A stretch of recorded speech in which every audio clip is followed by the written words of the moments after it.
Dr. Vito, ano po ba ang mas maginam? Uminom ng multivitamins o yung mga single or individual vitamins?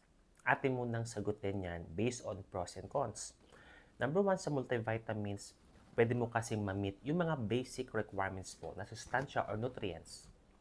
Pangalawa, cost-effective kasi nandun na po lahat, kumpleto na.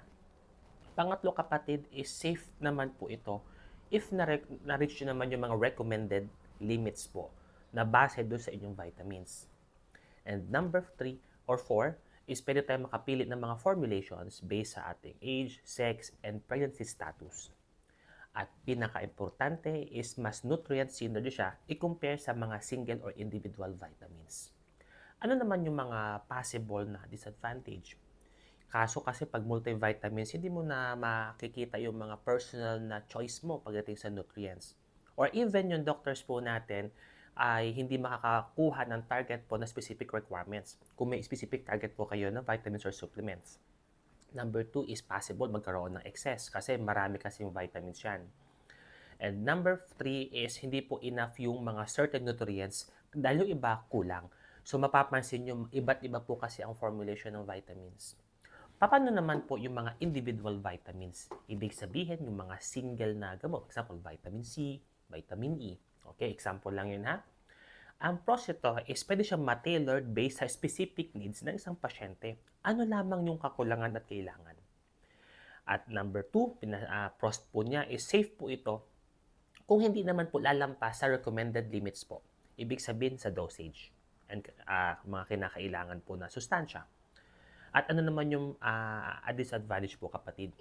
Pwede kasing napakamahal nito kasi nga nakafocus lamang ito sa isang vitamins lamang.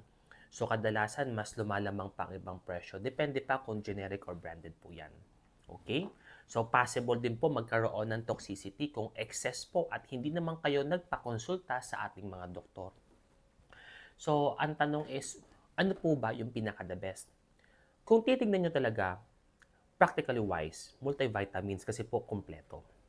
Pero kasi meron kasing question po dyan eh. Ano po ba yung kailangan ng specific na individual na pasyente? So sa multivitamins, napakahusay niya at best kung hindi lahat naman po ng nutrients ay inyong nakukuha sa inyong diet. Kadalasan kasi nasa probinsya, nasa syudad, at kulang po sa pambili po ng fruits and vegetable and fish. Number 2 is kung ikaw po ay may problema sa sikmura, o ikaw po ay nagkakaroon ng gastric upset, kung ikaw po ay nagkakaroon ng problema sa tiyan kapag umiinom po ng single vitamin. So, dyan po magandang uminom ng multivitamins. At number 3 na magandang multivitamins is kapag meron kayong mga nutritional needs, lalong-lalo na kung ikaw po ay pregnant or nagbubuntis ng isang babae. So, ano naman po, kailan naman po dapat uminom ng individual vitamins o yung mga single vitamins? Ito ang sagot dyan kapag meron kang target na specific nutrient deficiency. Kung alam mo kung ano yung specific na kakulangan sa'yo. At syempre, yan po ay ating madalaman kapag tayo po ay nagpakonsulta sa ating mga doktor. Okay? So, ang recommendation kadalasan ng ibang mga doctors natin is kung hindi ka makakain ng balancing diet most of the time.